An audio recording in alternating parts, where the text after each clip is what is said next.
Speaker. Call the Honourable Jerry Brownlee. Mr Chairman, I just want to respond to three speakers who've raised the issue of ministerial powers or chief executive powers in the bill. And they do come under section 11. And those powers, as are prescribed there, relate specifically to sections 47, 53, 59, 60, 61, 62 and 75 of the bill. And in each case, Mr Speaker, they interestingly would give effect to some of the matters that have been raised by each of the speakers. So if we start with 47, Mr Speaker, we're there talking about the ability for either the Chief Executive or a Minister to be able to ensure that certain works are done at a certain time in a certain place. So if you think about a city that is still discovering, at this point, undiscovered damage, then having that ability to get something done very, very quickly is fairly important. It would be, I think, a stretch to imagine that either a Minister or a Chief Executive might go around looking for opportunities to use a provision like this. It would be with some disappointment that there was a necessity to exercise this particular power. Nonetheless, sir, I think it is quite a reasonable sort of power to have.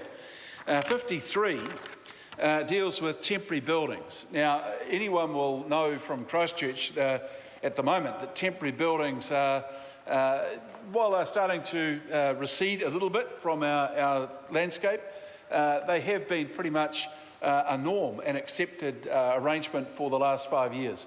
There may still be occasions when, in order to achieve some regeneration of an area, some temporary building may be necessary, and this simply ensures that if going through all processes, remembering that Christchurch City Council is a 50-50 partner at the start of this bill's life, and by the end of it will be 100% the controller of Regenerate Christchurch, then I think you'd expect that this would be a very seldom used power. Then we go to 59, which is also fairly prescriptive. It talks about the acquisition and other dealings with property. It simply means that if you were to have a regeneration plan that is going to require a small bit of land somewhere or a variation to a land, in fact the next two powers all deal with that right through to 62, then there is a capacity to do that through firstly discussion with the owner, but ultimately the whole of the regeneration plan could not fail for perhaps someone holding out, as often happens in various commercial arrangements already around the country. We then jump to 75, which deals with the disposal of land. And just before I do that, let me talk about 67, which is also covered, where we're looking at, if you think about the comments that were made about the red zone and wanting that land to become much more amenable to the community, I should say, as well as perhaps being an area where some cost recovery may occur. Where you've got thousands of titles, it will be necessary to amalgamate some of those, and that is one of the other powers that a Chief Executive has through a Minister. Mr Speaker, there is then the final issue where powers lie around the disposal of land, and it simply makes it clear that a Chief Executive, with the Minister's approval, may dispose of lands held by the Crown as acquired under the Canterbury Earthquake Recovery Act, the one that this bill replaces. And that seems to be, in my opinion, certainly eminently sensible thing to do, where someone else might be able to do something with that particular piece of land that is of value to the community. All of this will be quite tempered by the views that Regeneration Christchurch have about the reshaping of the city. So some of the fears that I think people have not necessarily expressed, but have pointed to, concerns rather than fears, I don't think should be seen as anything other than mechanisms to be able to achieve the goals that Regenerate Christchurch itself will take to the communities throughout Christchurch as they go about their work. In the end, these are backstop powers. They are not foremost as far as the plans to regenerate the city are concerned. And if you think, as again on what I said before, I'll continue if that's Mr. Speaker.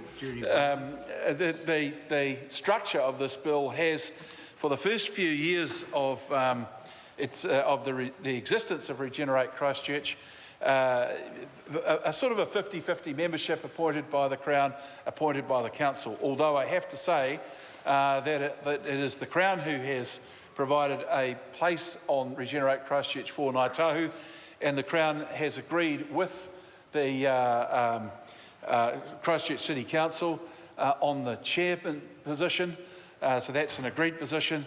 And between us, we've also agreed that the appointments we made to the Regeneration Board of the two other organisations that will be active in the city, so Otakaru Limited and Development Christchurch. So you're getting a full circle of integrated organisations working through that Regeneration Christchurch lens, and I think some of the concerns about the indiscriminate use of powers under the bill need not be as prominent as some might suggest. I would also point to the fact that the House very generously gave a lot of powers to ministers and the Chief Executive under the former Act, the Canterbury Earthquake Recovery Act, which expires on the 18th of April this year, and many of those powers weren't used. They were described by some as wartime powers, etc., Henry VIII powers, all sorts of things, but very few of them have been actually used. They were there as a backstop to ensure that there was capacity to actually get things done. And I take the point from Dennis O'Rourke that in the end, we have to have legislation that allows things to be done while taking into consideration the views of the wider community. Mr. Speaker, I think I would simply say that the bill itself, while it has changed over the last couple of weeks, it still has and did have Regenerate Christchurch at the centre. I reject the idea that the new arrangements have put it back in. I see the Green Party saying, no, that's not true, look what we did. Well, in part, that's true, but by and large, what we've ended up with is a stronger affirmation of what was already in the bill, in my opinion. Cool. Rena.